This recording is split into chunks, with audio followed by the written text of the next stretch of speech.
নির্বাচনী আসন সমঝোতা থেকে ইসলামী আন্দোলন বাংলাদেশ সহ কয়েকটি দল সরে যাচ্ছে এমন গুঞ্জনের মধ্যেই গত সোমবার সাংবাদিকদের জানান জামায়াতের আমির। তিনি বলেন, মঙ্গলবারের মধ্যেই ১১ দলের নির্বাচনী আসন সমঝোতা দৃশ্যমান হবে।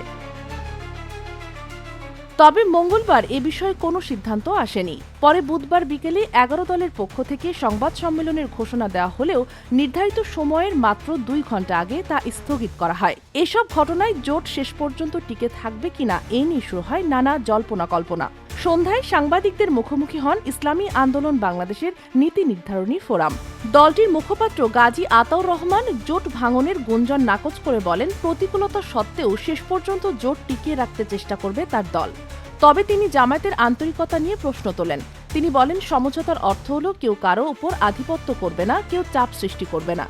যদি সেই পরিবেশ বজায় থাকত তাহলে আসন কম বেশি বড় সমস্যা হতো না। পারস্পরিক বোঝাপড়া ও সম্মান থাকলে আসন সমঝোতা বড় ফ্যাক্টর হয়ে দাঁড়ায় না। ঐক্যের যে ভিত্তি তৈরি হয়েছে তা রক্ষায় তারা সর্বোচ্চ চেষ্টা করবেন। এদিকে রাতে মগবাজারে জামায়াতের কেন্দ্রীয় কার্যালয়ে দলটির আমিরের সঙ্গে মার্কিন শিক্ষাবিদ ড গর্ডন ক্লিন গেনস্মিটের নেতৃত্বে বাংলাদেশের খ্রিস্টান সম্প্রদায়ের একটি উচ্চ পর্যায়ের প্রতিনিধি দল সৌজন্য সাক্ষাৎ করে।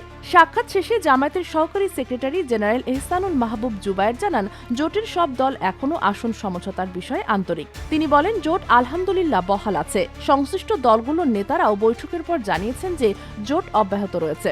পারস্পরিক সম্পর্ক সৌহার্দ্যপূর্ণ ছিল এবং এখনও আছে।